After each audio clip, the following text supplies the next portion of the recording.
ladies and gentlemen, welcome back to another episode of the Universal Lens. I am Giovanni Emilio. America's Got Mindfulness. America's Got Mindfulness? Yes, it doesn't work, right? AGT, AGM. AGM? America's Got Talent? Yeah. Doesn't work. America's Got Mindfulness. That would be what kind work. of show would that be? And you have to get all excited, and the audience is clapping. It doesn't happen with mindfulness. No? It's usually a quiet audience.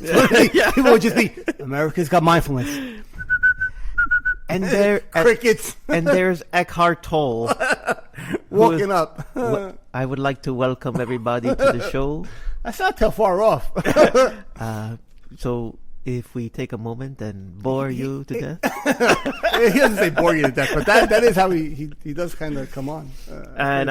So Giovanni Emilio is here, and so is Giovanni Emilio. I did that for Enrique Jose Beltra. All my Italian brethren out there. Not Puss in Boots. Not Puss in Boots. Antonio Banderas. Antonio Banderas. That's Shrek, right? Yeah. Puss in Yeah. Well, it was a spin-off. Yeah. See, we give you a little bit of everything. Okay, the truth is I am Antonio Banderas. Okay. Yes. Married to Melanie Griffith. Melanie Griffith. We like to make sure that... By the way, I saw the Hey Now Hank picture you put in the... Yeah. And now I recognize... Yeah, you know who it is. I recognize who it is. Hey Now. Hey Now. Oh, he was a funny guy. Love it. Yeah. Love it. I mean, it's funny shit, you know? When I was listening to the episode, because I usually listen to our episodes after we're done with it. I'll go for a walk and I'll listen to the episode just to make sure we don't sound like absolute morons or there's something I have to scrub out or something. And when you did that Hey Now Hank thing, and I'm like, Hey Now, I'm like, who the hell's Hey Now Hank? It's a great, and if you watch the show, you realize the struggles poor Hey Now Hank had. Yes, he always wanted to be famous, and he was only famous for saying Hey Now. He wanted to be famous. Doesn't that sound I love it. right? That's the $1 million question. Everybody wants to be famous nowadays. Love Everybody, I got to be famous. Instant notoriety. I want to be famous, and I want to be famous. Hey, you almost came to Orlando with me. Yeah, that was fun. So Henry went to Orlando for a trade show, trade show. And there was a mindfulness class down there, and I really had nothing ongoing that week, nothing too pressing. So I was like, you know what, Henry? I was like, I'll fly down. He had a hotel already. He's like, yeah, just stay at the hotel with me. I was like, all right. I was like, whatever, I'll book a flight. I said, I'll fly down. We'll go to we'll do this class together, and then maybe we'll grab dinner. I'll stay for like a day. We'll grab dinner, and then I'll fly back the day after. Yeah, it would have been awesome. Except my plane decided to have... So I get on the plane, pull off the gate on time. I'm sitting in my seat. I put a movie on. This is great. We're on the tarmac. 40 minutes goes by. I was watching the movie. I wasn't even paying attention. Yeah, it's going to go And at one point, I'm like, it's been 40 minutes. And the engines hadn't spooled up yet. I'm like, it's just dead silence. Yeah. So I kind of look up, and I'm looking around. And all of a sudden, the pilot comes on. He goes, ladies and gentlemen, this is your pilot speaking. We tried to start engine number 1 and 2, and unfortunately, engine number 1 was giving us a high temperature reading. He's like, and I was like, well, it's kind of good that we didn't take off. Right. And he's like, unfortunately, we can't start our engine. we can't go back to the gate with one engine. We have to wait for a tow, and they'll bring us back to the gate. I'm like, an hour and a half goes by. I look at the stewardess. She comes by. I'm like, do we think he had said 5:30? She's like, no, it's probably closer to 7. And they let you deboard the plane if you wanted to, because we went back to the gate. They go, if you want to deboard, stretch your legs, you can. Yeah, I deboarded, went right to the gate, called an Uber, and went home. Yeah. I was like, yeah, it wasn't worth it. I would have been, the plane ended up landing at 10:45 instead of 7. No. I was like, yeah. I mean, you could have possibly been shark food or something. Fuck that. No, it just wasn't. It wasn't. I made a conscious decision, said it wasn't worth it. My wife, I came home, everybody's like, what happened? I was like, the plane didn't want to start. And I came home, and that's it. I'm like, oh, what would you like me to do? Would you like me to throw my hands up in the air and be all angry about it? Right.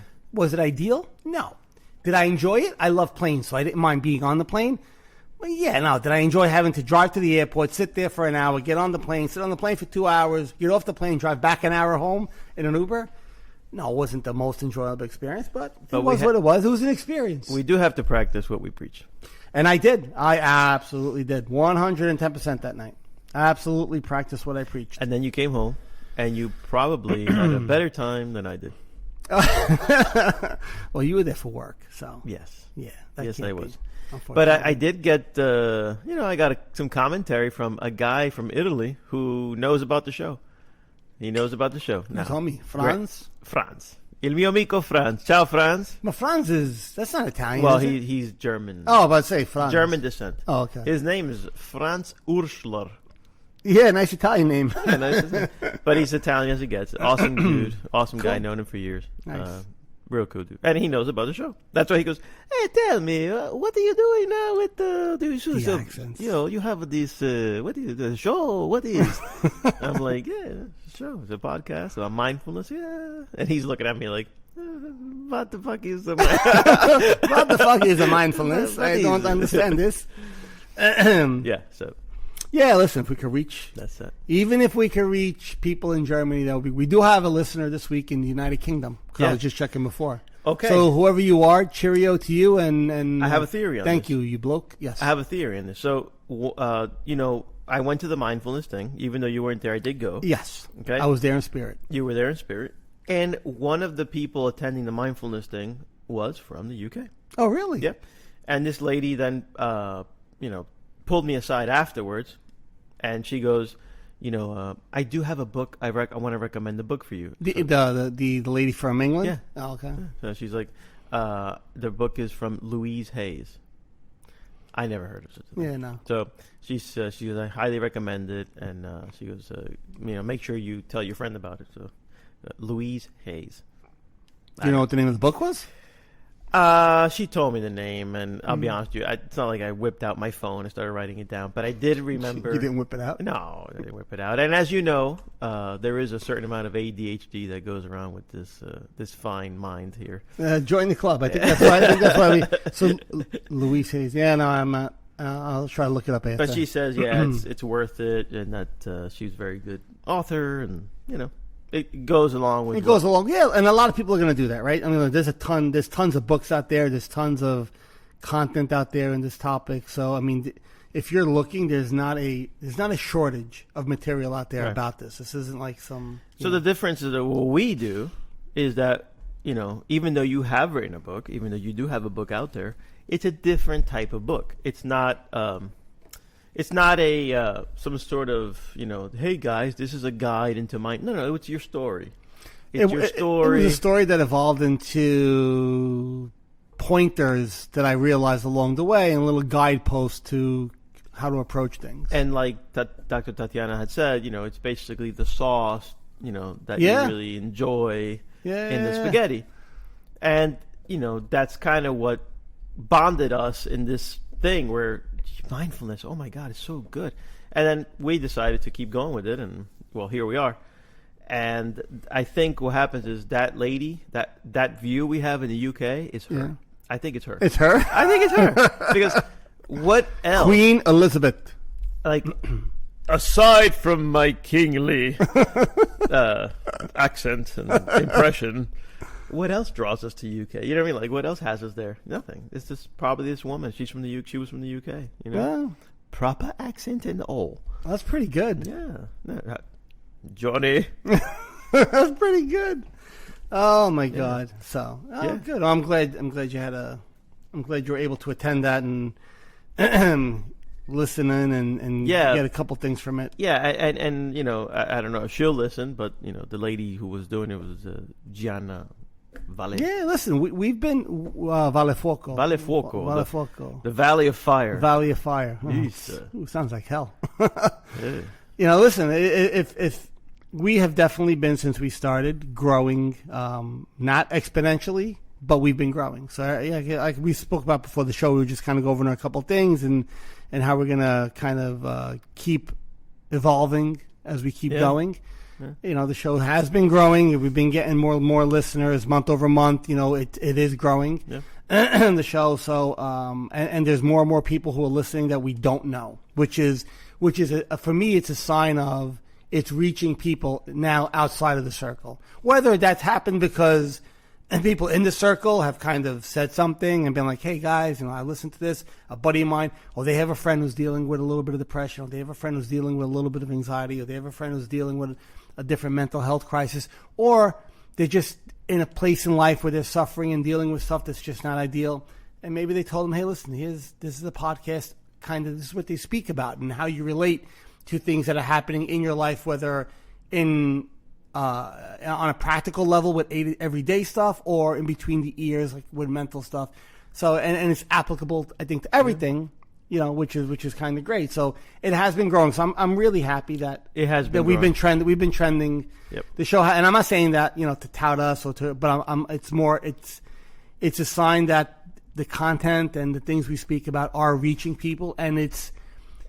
Look, like I said to you before when we were talking, I said, listen, if I put it across 5,000 people, and 50 people out of that 5,000 actually click and follow, that's phenomenal, right? That's great, because this isn't a topic that the everyday person might grab onto right away. Yep. They usually need a reason to want to understand this, whether they're going through something, they're dealing with something. Or they've had somebody in their family deal with something, or they heard about it from someone they were interested. So it's like the person who's just going about their daily lives, just like following the carrot dangling in front of them, might not click on this. But the more people you get in front of, the more people tell somebody they know about it, the more people, through like that old, what was that game? Telephone? What you do with the game of telephone. Like the more people it touches, the better chances of finding that person who's going to get a benefit from it. Well, and then look, at the end of the day, that's the ultimate thing. I mean, the advertisements is separate. Right, but this is where we're at. Like it's, I'm at the gate to catch my flight, and after 2 people come ask for my autograph, now I have a crowd of people. And then when the crowd formed around me, the struggle is real. Everybody in the gate and everybody in the other neighboring gates were like, "Whoa, who's that? Who's that guy?" And they don't know if it's a movie star, if it's a TV star. Is he one of these internet? Did you hear the teenage girl screaming, "Enrique Beltran"? Yeah, it didn't get to that, okay. but right. The little hubbub around me, and I was quickly knocking out signatures as fast as I could. But that's how that we made it. We're catching on, and I could tell. I haven't had that experience yet. I'm a little upset now. What the hell? I happen to be at the Spirit Airlines gate, but who the hell? what notable guy from the internet is going to fly Spirit? Not me. I would just happen to be there. You happen to be there. I happen to be there. As you know, I fly only the best. Yeah, right? You had NetJet, right? Your private jet. You flew. Yes. That was it. It would look bad, and we'd lose audience. Yes, right? If they thought. Absolutely. Because the one thing we always say is we're mindfulness at the ground level. Like, I'm not taking NetJet. I mean, I am, but I'm not going to say it on the air. You know what I mean? Like, I'm not going to do that on purpose. So, if you haven't realized it, he was on Spirit Airlines. What? Who, me? And you know what's funny about Spirit Airlines? My shit took off. Yeah. Thanks, United. Appreciate it. Mine took off. I actually, because when you gave me the ticket, when you gave me your thing for Spirit, I looked and there was some seats, and I was like, you know what? I was like, I always fly United. I'm just going to go United. I'm comfortable with them. I can't blame you. No. Yeah, but you got there on time. I know, but I can't blame you. And I'm sitting there an hour and a half in. I'm like, I texted you, and I actually Googled your plane because I saw it service. I'm like, he's already fucking an hour into the flight. Yeah. I'm like, Henry, I'm still on. I texted, I'm still on the tarmac. Oh my god! I get there, I'm like, oh, holy shit! All right, whatever. Yeah, whatever. Yeah, that was water funny. in the bridge. But for everybody listening, if I could, ask if if you like the show, if you found some benefit, and if there's a circle of friends that can, benefit from the show. Again, the show is a very light intro. Again, I say ground level stuff. You're passing by, there's a clothing store, there's a cafe, and look, there's a mindfulness store. That's us. We're at the mindfulness store with our door open. If you want to stop by, you pop in, and there's, nobody's going to hound you, but you're going to feel great in there. You're going to be like, hey, what's this mindfulness stuff? And then slowly we give you a glimpse, and we give you examples, and we let you into our world, and we let you into our lives, and how it's all over us, and how we are involved with this saucy thing called mindfulness, and we're the spaghettis all, nestled up in that sauce, and how it improved our life. Sure. How it improved our life, and how it's also improving the lives of those around us, even if it's not a conscious thing. It sinks in. It's done unconsciously. It sinks in. If you're like we said, if this is something that you practice, the people around you will notice it. over time, and it will filter down to them. It will definitely filter down to them. And I don't know how much time we have, but you told me your golf story, which I thought was cute, about how, So I went to go play. I'm not an avid golfer, but I enjoy playing golf. I have my brother-in-law Tom, he's more of a golfer than I am. Anyway, him and his son went out. They went to play last week, and they texted me like, "Hey, you want to come tomorrow? We have a tee time at a local place over here on Route 33 by my house at Nob Hill." I was like, "Yeah, sure, why not?" Right? Took my clubs out. Let's go. So I get to the course, and there's always that first, depending on the way the course is set up, that first hole could be a hole where everybody's kind of, if it's backed up the course, you have a line of people, and they all kind of waiting. You never forget your first hole. No, and what are you talking about? I don't know. What are you talking about? So I took my stick out. No.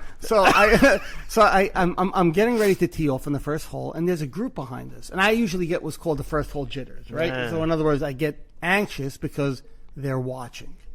And this is where there was a group ahead of us. Unfortunately, these kids, right? They looked like they were pros. Younger guys, right? All like, wearing the tight shirts. And they look like buff guys. And they're hitting the ball like 4 feet, Athletic. 6 feet, 7 feet. And nothing wrong with that. Whatever it is, you pick up your ball and you move. But my mind's going, it's fucking great. There's people behind us. And I've been playing golf for 4. I'm going to hit the ball. It's going to go 10 feet, or I'm going to miss completely. I'm going to get more. So then I started remembering. Hold on. I'm like, wait a second. I go, what am I doing? I go, this is what I preach. This is what I preach. I practice this every day of my life. I go, I'm going to apply this to what I'm doing. I go, why not? So I started to slowly let everything just drop wayside. Forgot about, I didn't forget about it. I allowed whatever thoughts in my mind, these people are watching, not watching. I just started focusing on things I was doing. So when I got up to my turn to tee off, I literally just teed my ball up and just became just totally present. Watching it, focusing on the ball, not thinking of how I'm going to swing, I'm trying to let any thought that comes into my mind just keep flowing out. And I just, for 5 seconds, took a couple of breaths and just focused on the ball. And just literally, you start to feel a sense of calm came. And almost like no thought, no nothing. And I just went back. I swung and I hit the ball, took off. I sliced it a little bit to the right, but probably went 150, 160, but came off clean. And I noticed when I did that, I said, that was a different experience from a lot of my other first, tees off on the first holes, where I would just be so anxious and so tense, and where I couldn't concentrate on anything. Like all I felt was this anxiety. And I started thinking, I'm like, wow. I'm like, okay, well, that's pretty cool that I was able to apply this here. And then the next day I was listening to an Eckhart Tolle podcast when I was walking around, and he made a mention of, he told a story about there was a Zen master once who went to an archery tournament. And there was this great archery, I guess what would you call them? Archers. An archer. Yes. An archer. I have no idea. Yeah, you're probably right. All I know is yes. you just picked up a huge market of like golf dads. Wait a minute, I can improve. Oh, absolutely. So let me finish the story. So he talks about this archer who's like a world-renowned archer, right? Guy's always on point, perfect.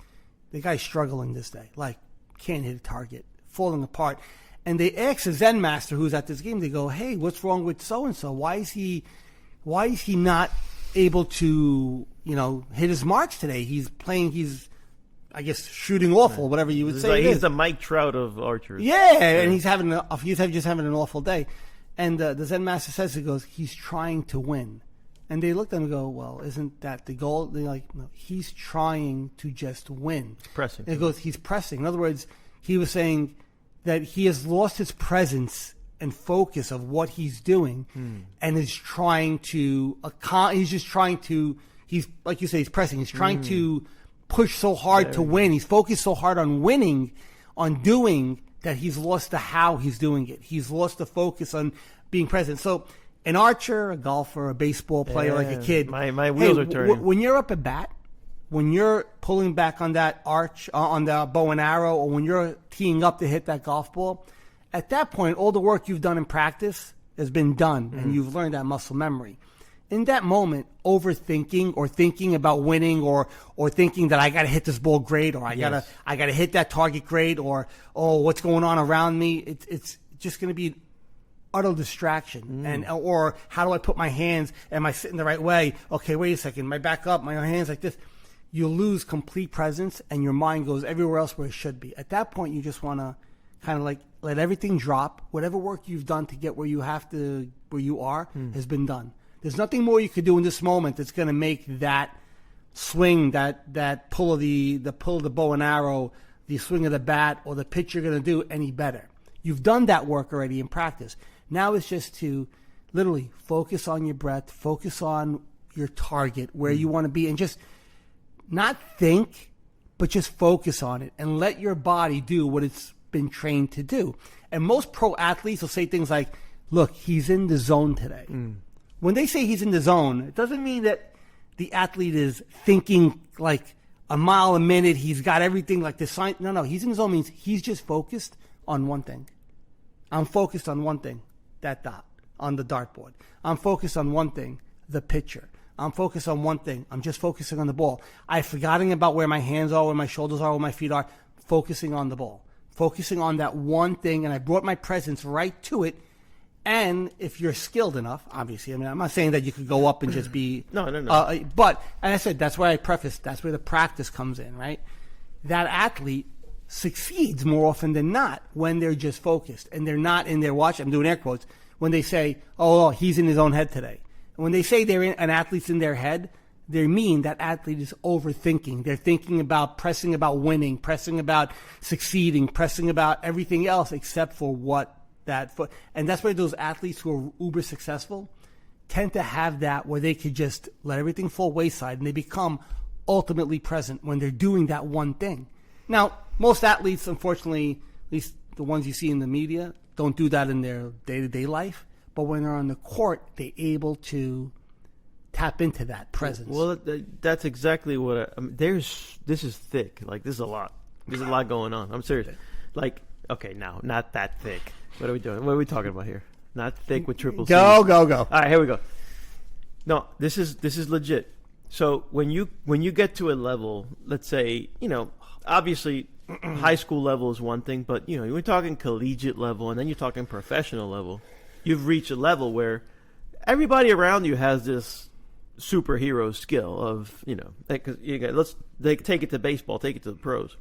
But yet some guys are more successful than other guys. But all of you guys up here in this league, trust me, you're all worthy of being here. Oh, yeah, absolutely. You've done the work. You've all done that work. Yeah, agreed. But what separates a superstar athlete from another superstar athlete? Now, obviously, some people have different work ethic. I was about to say that work ethic some is people one, have different for sure, work ethic. at that level. However, you just mentioned your ability to focus on that one thing made you, if you bring it to your golf example, made you more successful, because maybe you didn't hit the ball once and bloop, it fell in the hole. No, but certainly it wasn't like your other tee-offs. No, the experience was different. The experience different. Yeah. But the result of that was different as well. It was a more favorable result. Yeah, it didn't go 3 feet like it has before. Correct.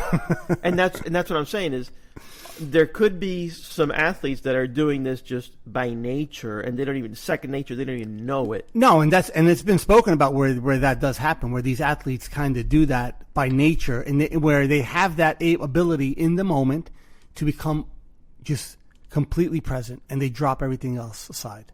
So, and that's kind of like that's what we talk about, but it's on a daily basis with everything. But yeah, take it here. And if they do it non-knowing, can you do it knowing? Yeah, sure. And if I can do it knowing, consciously, you become conscious of it during your day-to-day stuff, and you don't just follow that mental noise constantly. Like an athlete has trained themselves to be so successful and they've worked so hard at that one skill, the craft, whatever the sport is, right?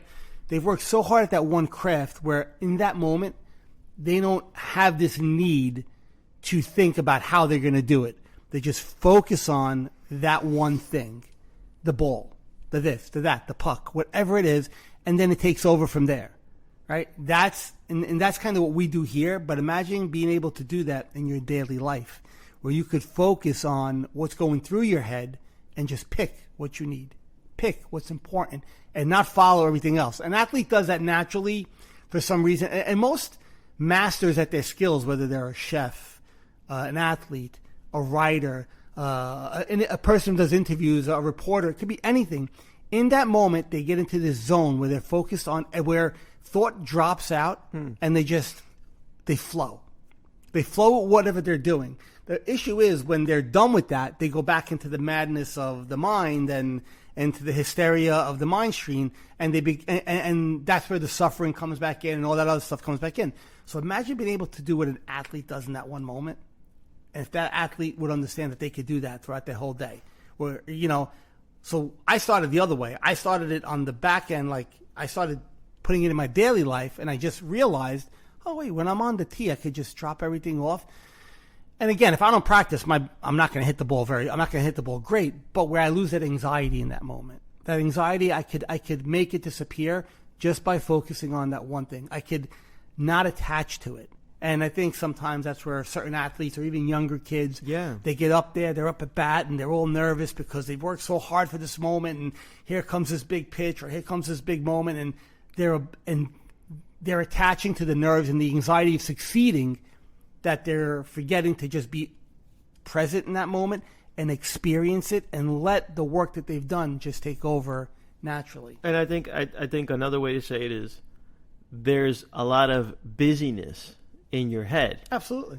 And when there's that busyness in your head, you really can't focus on one thing that's going to allow you to succeed in that endeavor, for lack of a better. So that that correlates exactly to what you were saying. So, like in life, when you sit there to do meditation, the whole point of it is you're going to have the noise in your head. Yes. So imagine going up to bat, because as we have, and as we have our kids have, you know the noise in that head. It's noisy. Sure. It's how my feet, how am I standing? Am I too wide? Am I too closed? Am I too narrow? Am I, how are my hands? That stuff's all done during the work you've put into it. Is there a guy in first? Is there a guy in second? Where am I going with this? I want to go oppo. I want to pull. If I'm the hunt. And there's this noise that doesn't let you perform. And the whole reason you're there is to perform, but you can't perform because of all the noise. And if you do perform, it's either by chance, because there's a game of chance, because you have done training, you do know how to hit a ball, but your chances increase exponentially if you're able to allow that distraction to be there, but still focus on where you want your focus to be. Yeah. And that's young athletes. That's one of the biggest struggles that they have. It's not the amount of skill. It's the lack. It's the lack of the ability to be able to become. And when we say focus, we mean become uber present in what you're doing in this one moment. Man, and that's it. I'm unprepared. So why? I'm unprepared for this discussion because I wish I would have studied up. I'm going to tell you something. I believe, I could be wrong, I believe Kobe Bryant was like this. Could be. I thought I heard him saying just how... You'll hear that from a lot of very successful athletes.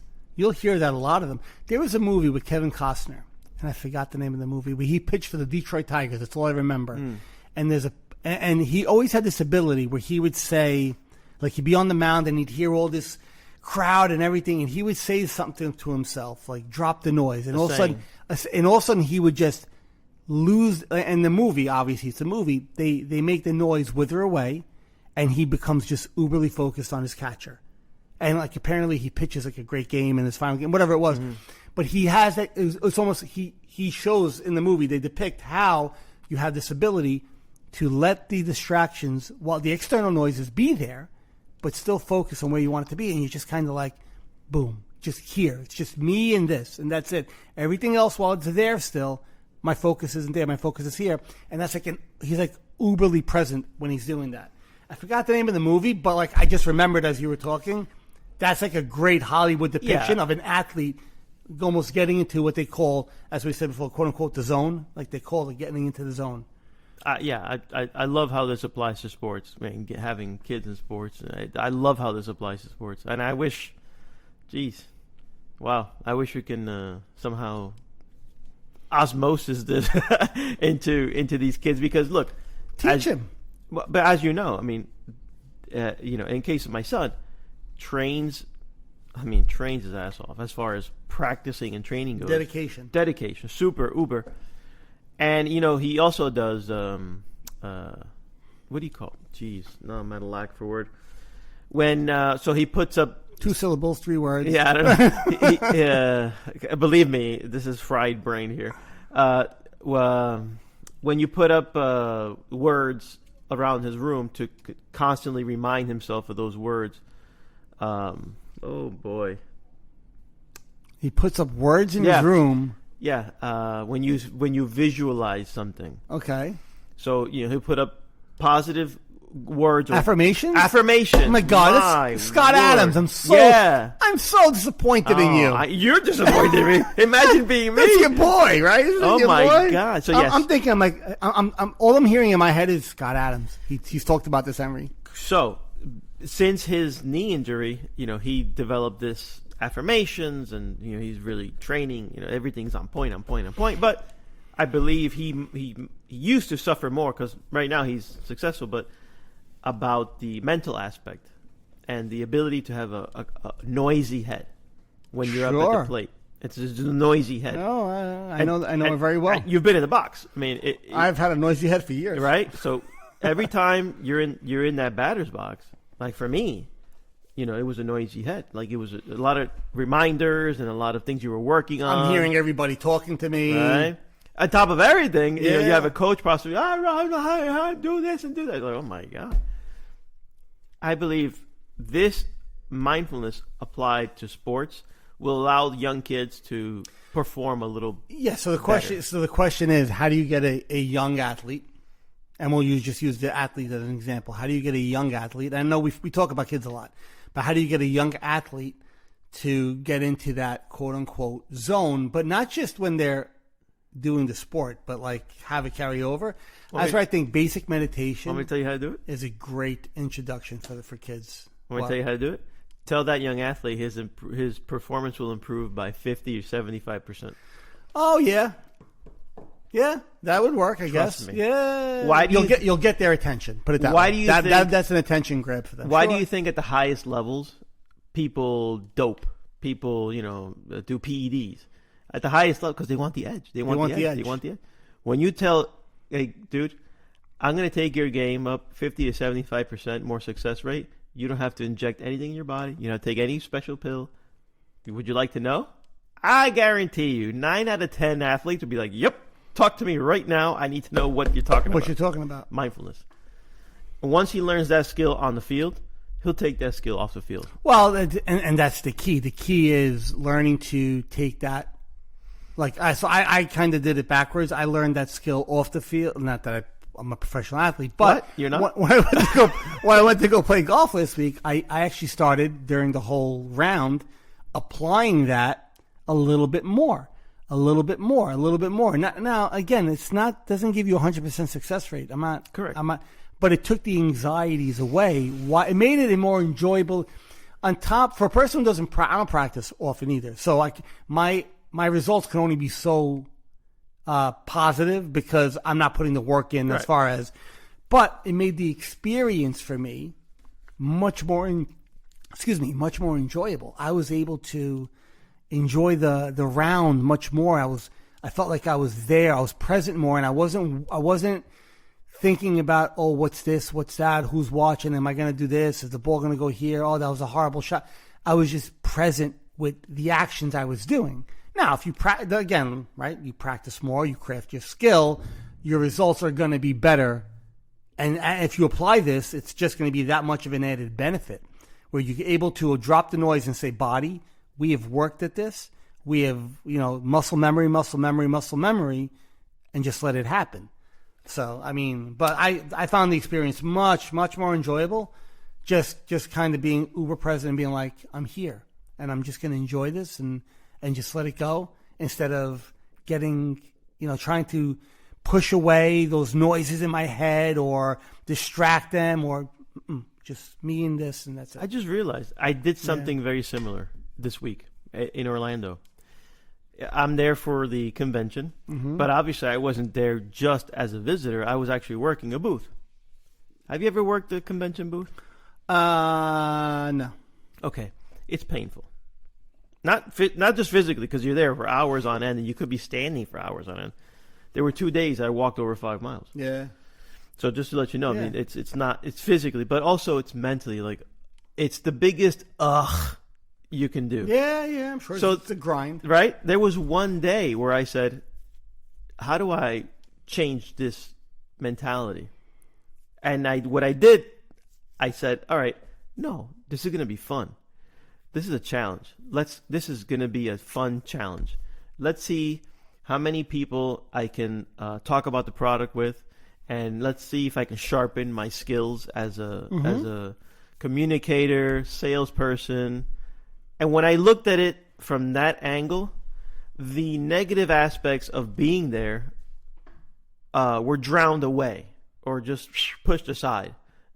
I wasn't trying to take them out. I was just you didn't engage them. They naturally just So for that split moment, as I wake up and I somber into the bathroom to shower, I had a little pep in my step after I thought about it that way. And I went to the show with those intentions of a different focus, different, as opposed to having the negative loop continuously play. You know, when the negative loop just grabs a hold of you and you just keep going. And it becomes a drag. Sure. And you get in the car to go to work, and you know there's going to be traffic, and you're going to have to see the same boss and the same people you work with. They're all drags. And that smell of the office, and then you go and you can't wait for it to be 5 o'clock. And you're looking, it's only like 9:13. Like, oh my God. Like, so instead of that, I did, the opposite. You focused on something you wanted to do. Like, I can't wait for people to come to the booth. I can't wait to interact with them. I want to interact with them. I want to tell them about the new products we have out. And bro, believe it or not, my juices changed. Mm-hmm. Now, granted, you might have to do that every day, but it's like everything else. It's a practice. Yeah. Were you more productive in that mindset than you were in the negative mindset? No, listen, you're always going to be more productive in the positive mindset, but the pitfall a lot of people are going to have with that, not with that, but with trying to replace a mentality, could be so you're able to do it, but maybe not everybody might be able to just get into a positive one. Like, the negative mentality might be so dominant where as soon as a positive mentality starts to gain a little momentum, negative mentality shoots it down with more. And this is where the mindfulness comes in, because if you're not conscious enough, you're not going to be aware that negative mentality is trying to smother that positive mentality that you're trying to conjure up and be like, hey, okay, I'm going to approach this a different way. But no, you suck. I'm going to approach this. I'm going to do this. But what if you slip up? But no, hold on. I'm going to talk to the people. I'm going to tell them about this. But what if you forget what the product's name is? So it's going to keep doing that. So that could be a slippery slope if you try to get into this. Let me see which one I could bolster up more. Instead, it's got to be where you kind of come in between and say, forget about trying to be. Now, if it works where you're able to, that's great. Then run with it, right? But if you notice where that struggle is happening, where the negative starts to push a little too much and you're getting into the seesaw game trying to balance it out, drop it away. And just I'm going to choose the thoughts that are only helpful. Done. I'm not going to try to tell myself I'm the best. I'm not going to listen to the voices that tell me I'm going to screw this up. I'm going to go into this with a clear, conscious mind, and I'm going to choose the thoughts, because that's the one thing you always have a choice on, right? Your power is, your control is, you get to choose the thoughts that are helpful for you in that moment. When I get really nervous about doing something, speaking on a microphone, doing an interview, like, remember when I was going to do Dr. Tatiana's interview, and I'm like, all right, everybody's going to see this. I'm giving like an interview. I caught myself like getting nervous and rereading questions over. And at one point I said, done. No more reading. I know what we're going to say. I know what we're going to talk about. And even though I had my questions, I just let things come up. And I would pick and choose where I wanted to go from there, instead of trying to play this game of balancing. Oh, how's it going? Am I listening? Blah, blah, blah. Well, it came. And you find that balance in between, and things kind of, now you're anchored in this peace, and like this peaceful place where you're just kind of gliding through and picking things as you go along, instead of trying to say, okay, well, we could do this, we could do this, we could do this, we could do this. Oh, but what if this, what if this, what if this, what if this? All right, but I'm going to be like this. Oh, but what if this, what if this? So not everybody's like that. So you're able to do that, which is great. But and I know I'm the kind of person where that tends to happen to me, where if I try to let's push positivity, negativity goes, fuck you, I'm just as strong. I don't play either of them. I go, yeah, you could tell me I'm great, you could tell me I suck, I'm here. And what the situation is going to require from me is what I'm going to choose and then navigate from there. And it tends to work out pretty well most times, right? That interview you did, I'm telling you, it was very good. It was a very well done interview. And I don't know, you don't interview people every day, but... No, never. John, came off really great. I mean, I already told you all the positive things, but that's great that you gave us some insight as to how you prepped, or you eventually just said you get caught up in the prepping. You get in over practicing. One thing leads to the other, the next thing you know, I'm back in the loop. Yeah, when you're nervous, you're a ball of nerves, and you know what's going to happen is you're going to forget a question. You're going to make a mistake because now let's circle back. I've gotten into my own head. Yeah. I've fallen out of the zone, as an athlete would say. And this kind of like, again, I think I said this almost every episode. Full circle. See how it all comes back to the same. We talk about athletes. We talk about sports. We talk about doing an interview. We could talk about going to a trade show and running a booth. The same thing. The way our mind works could either propel us or it could deter us. Either way, if we attach to it too much. And like the athlete, at some point I say, I've done the work. Now I'm just going to be uberly present in what's happening here, and the body's going to take over, right? The practice, the muscle memory is going to take over. You know where my challenge came in is in the external, is in the people I was around.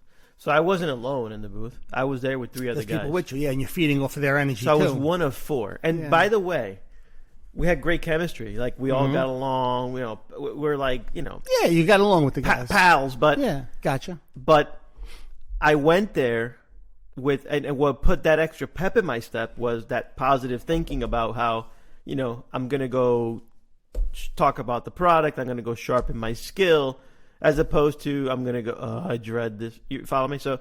But once I'm there, there could have been a few guys constantly knocking and constantly dreading so that kind of, how misery loves company? That kind of a deal. The misery loves company. Oh, yes. So that's what gets kind of, you get shrapnel in that sense, and then you get kind of pulled down. You get pulled down, sure. Yeah. So there's where I would like to stay focused, stay on that vein that I like. You know what I mean? Stay on that.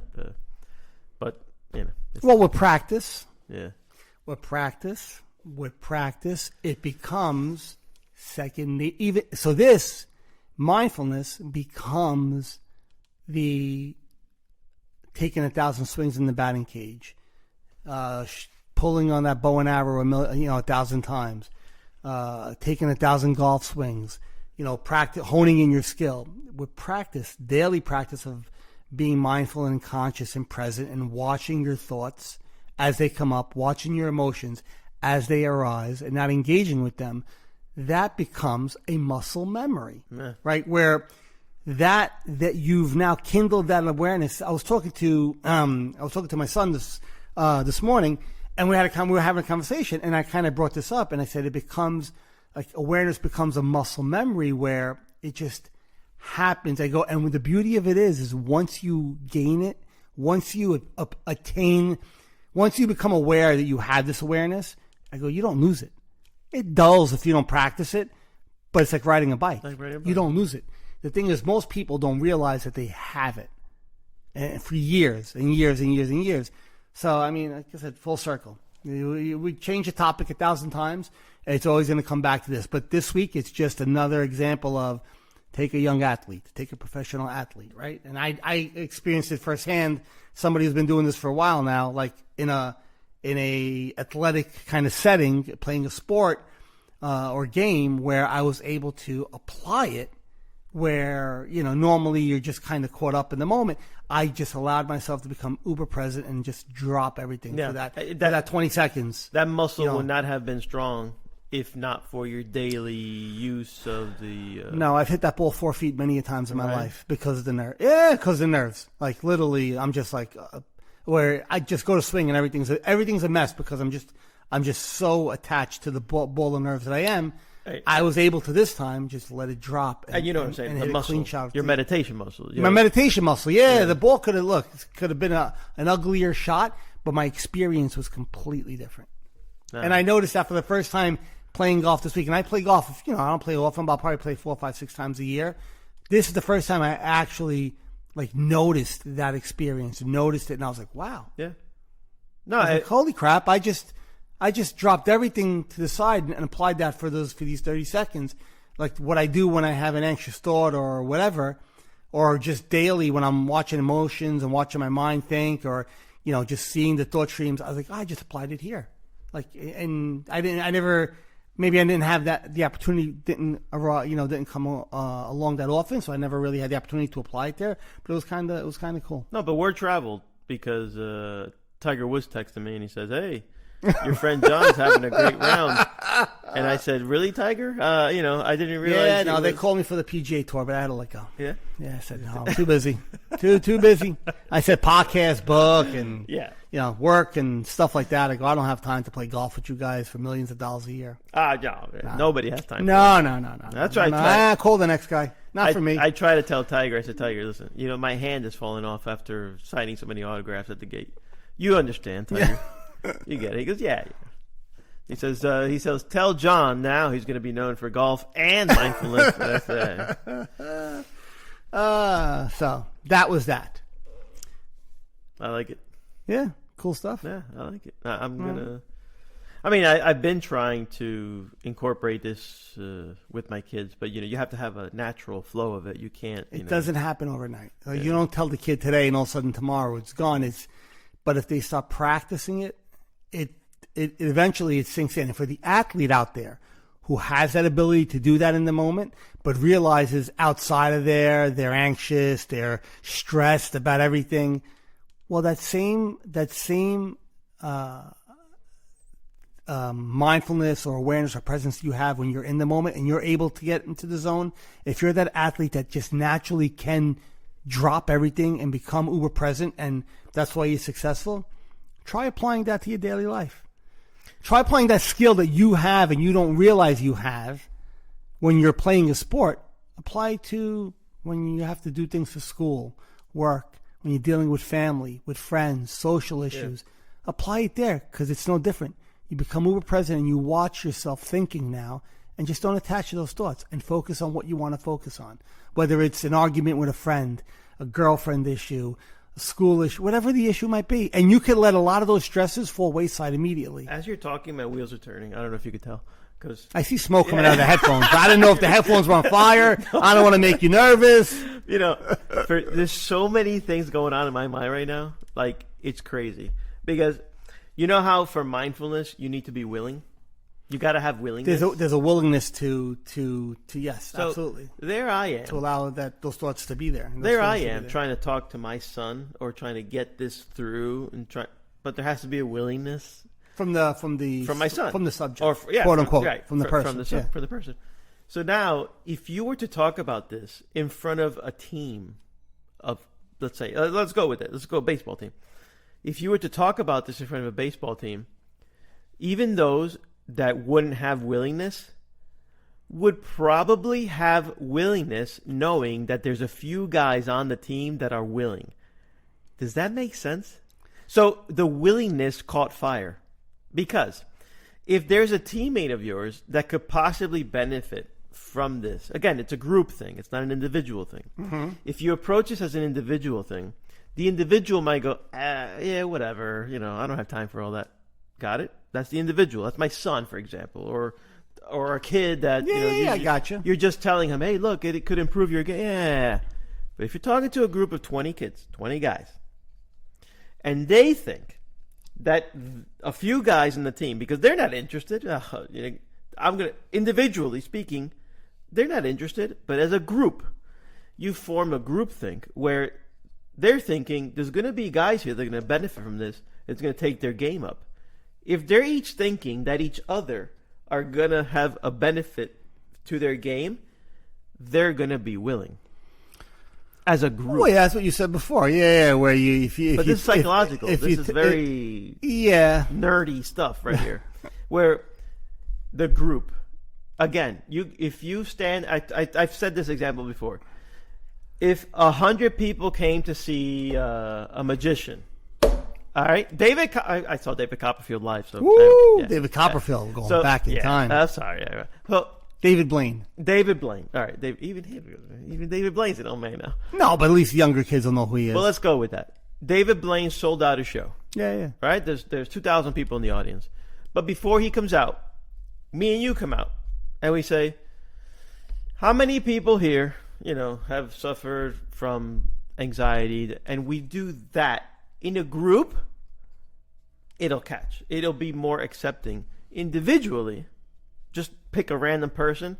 You have to have a lucky lottery ticket for that person to be to be in the right space of mind where they're willing to do it. Willing, I guess so. To be able to open the door to willingness. Yeah. That's what I'm saying and it's weird how that works because I think as human beings we tend to follow the crowd. Yeah. And that's what I'm saying is it's more comfort level and you're all doing it. All right, I'll try it. Well, we would reach more kids in that way. We reach the youth through athletics because once they learn that skill, then like you said, off the field, they can apply it. Yeah, I mean, more importantly, it's off the field than on Correct. the field. I mean, we use the on the field as the entry point for them. But the kid doesn't know that. No, exactly. So we're using the on the field as the entry point for the kids. But what they don't realize is the true benefit of this. Like the real reason why this is an important thing for you to practice and to kind of adopt is the benefits off the field, because 90% of your life is lived, maybe even more than 90%, whatever the number is lived off the field. Like the sport is this much of your life, especially for a kid. I'm not talking maybe a major league athlete or a professional athlete where it's a healthier balance because their day-to-day life is their sport, but it's the off-the-field stuff where they're going to cut out all that suffering, all the anxieties, like where you're going to see the need for kids to use narcotics or alcohol or other kind of depressants or stimulants. They'll drop them wayside because it won't be a necessity for them to kind of, anchor into that place. So it would.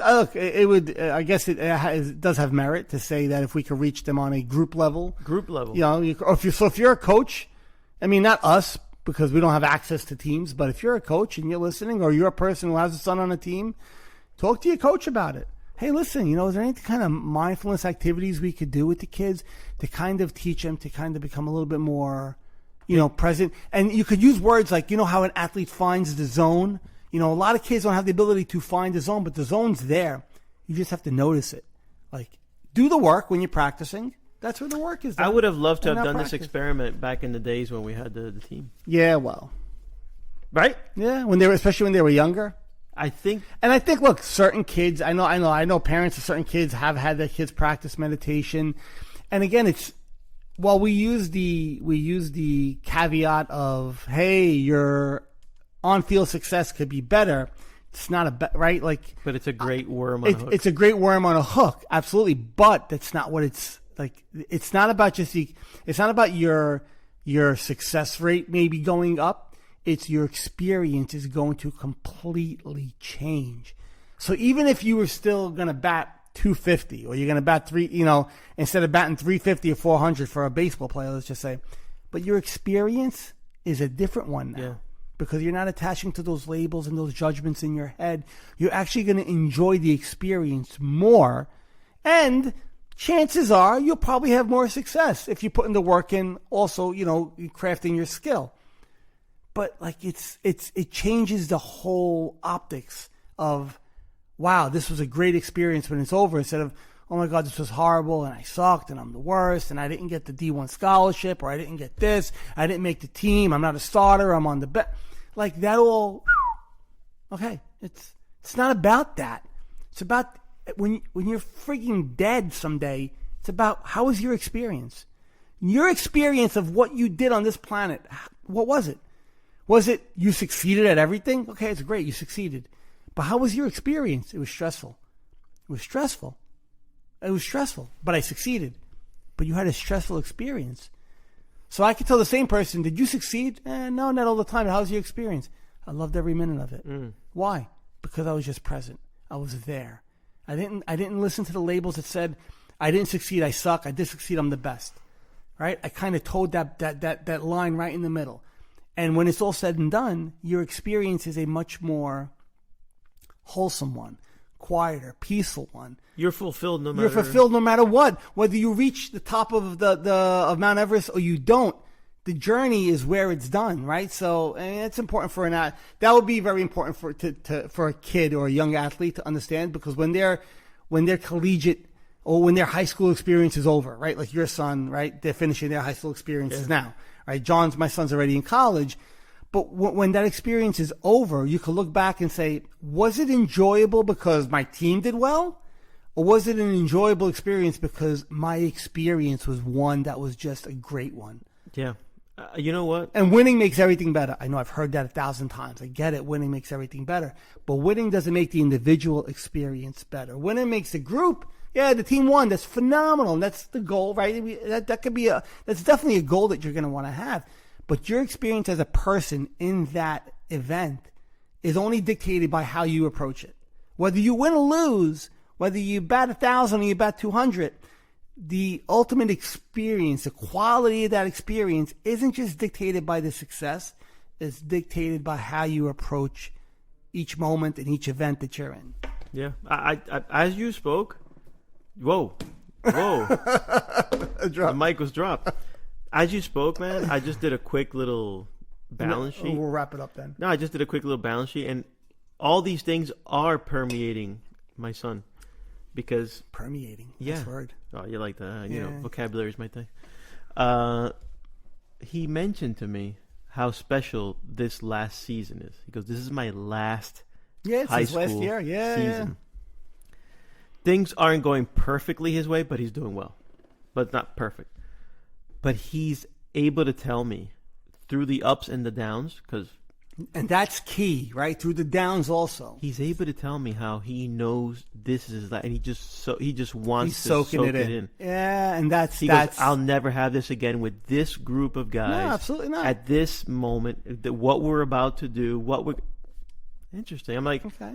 That's great. Yeah, he's incredible awareness. He has a lot of awareness of what's happening around him right now, and he'll realize that when it's over, okay.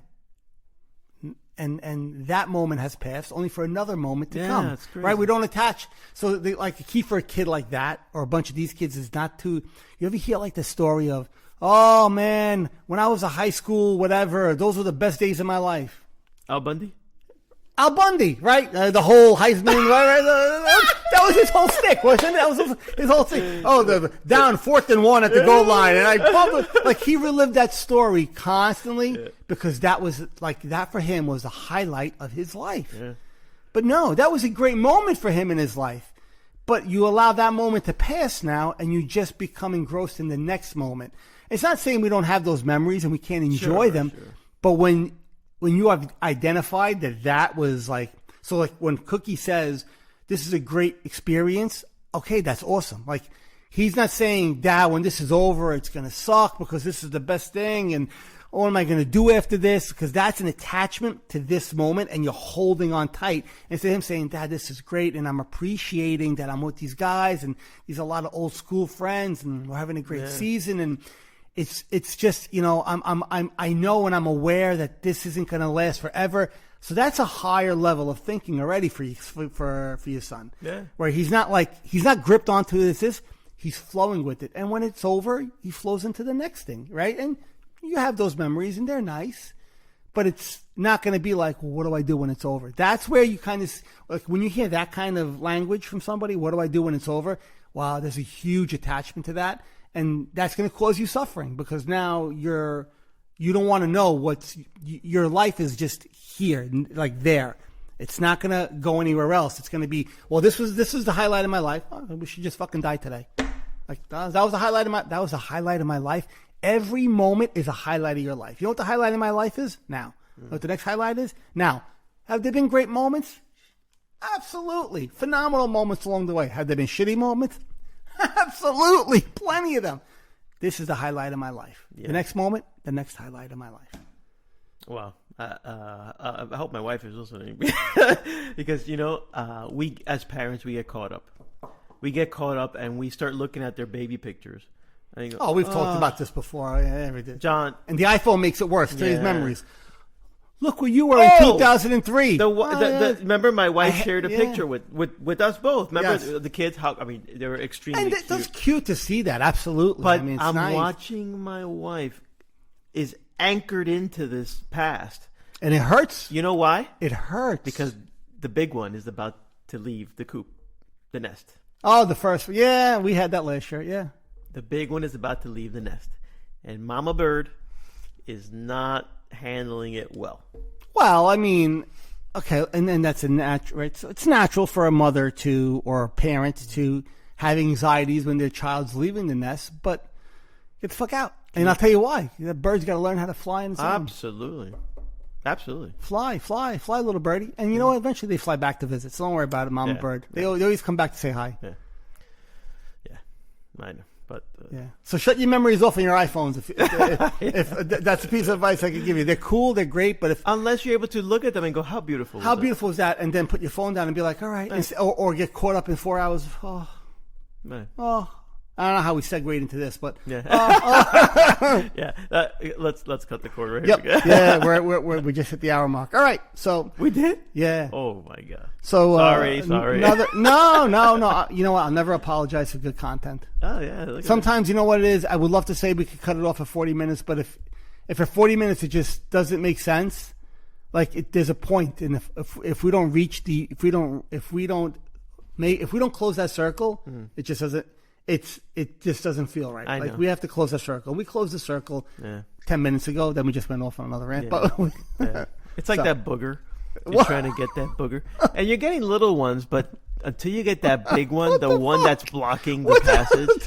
When I get that one, that's it. That's how you know you're done. And this is how you lose listeners, ladies and gentlemen. No, 'cause we're all nose-picking community. Everybody here does it. They do, yes. They all say they don't, but everybody does. They do the old, know. And all you know. You know. Yeah. If you know, you know. You know. You got to do it. I love it. Yeah, man, wrap it up because you'll keep talking. Look, I'm at nose picking. I'm gonna pull. I'm pulling Harry's mic. That's it. Hello. All right. So, okay. Thank you everybody again for listening in. And as we always do here on the Universal Lens, I will take us through a quick. Just a couple of minute guided meditation here. And again, the reason we do this is whatever's been going through your head as we do this, it's just to help you. It's a good exercise to watch what's going on in our heads and all the thoughts and emotions or whatever might be popping up. So as we start this, get comfortable, bring your attention to your posture if you can. And let's start doing those conscious breaths that we do every episode with the 2-second hold in and out. So inhale for 2 seconds, hold for a couple of seconds, and then exhale. And just keep that pattern going as I kind of talk us through it. So like I said before, any thoughts, any emotions, any feelings that are rummaging through your body or your mind right now, notice them. We are here to notice, not judge or label, just to notice. That's where that presence comes in. So just let those thoughts float by like a cloud. If you're noticing any discomforts in your body, whether it's pain, like right now my knee's barking. I noticed that my knee is barking. I'm not going to label it, but I noticed that my knee is barking. I bring my attention to that knee. If you're holding any tension in your body, eyes, forehead, your jaw, shoulders, release that tension. Again, no judgment, no labels, just noticing it's there and release. And you'll feel that sense of release.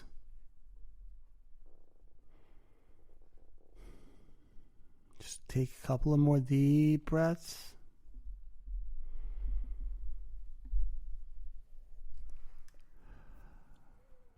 One more.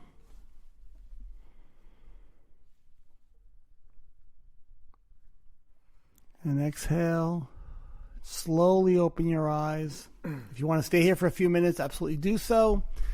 And enjoy that little bit of leftover tranquility behind it. Or else we will wrap it up. There will be some soft music after you hear our words. And you can enjoy that soft music. Yes, there will be. All right, so I think that's it. We'll catch you guys on the next episode. Thanks for tuning in. Thank you. It's been a pleasure. Yep, later.